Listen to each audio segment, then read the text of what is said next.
maneira que bisa awe tá depois de muito tempo nós damos a luz para o projeto aqui a outra começa com nós cinco lanta nós juginan que men eta encarga seleção de arquiteto tem que fazer desenho nós também temos que fazer research que está escondido nós não sai ainda do edifício por exemplo nós mostramos ferf mas aqui está é supolo original bij ding bacana grond que está será para hobby anja nós temos que abrir edifício e fazer mais research depois nós trabalhamos design nós temos design nós temos que fazer aanbesteding execução e ora isso aqui está claro o edifício está claro para desde começar a huur e a sua oficina aqui dentro.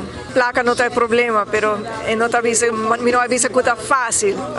Nós abrimos tá dando bom contato com nós temos com a National Restauratie Fonds na Holanda, com nossa logra de a parte de 10 milhões low interest loans com staatssecretaris Uslu de Holanda de Cultura a passar nossa logra de gran parte de também está incrível com toch nossa logra de subsídio para o governo que está promovendo em 4 anos.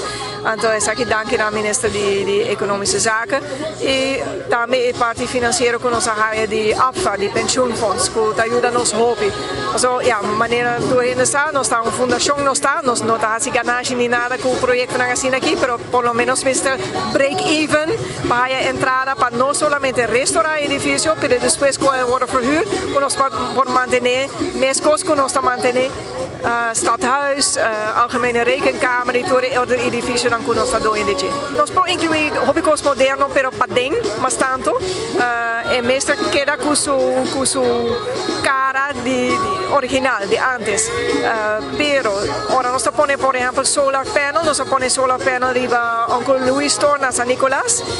Assim, o não pode voar não for caminhar e assim está acceptado do Monumento Bureau, nós temos permisso para toch pôr solar panel.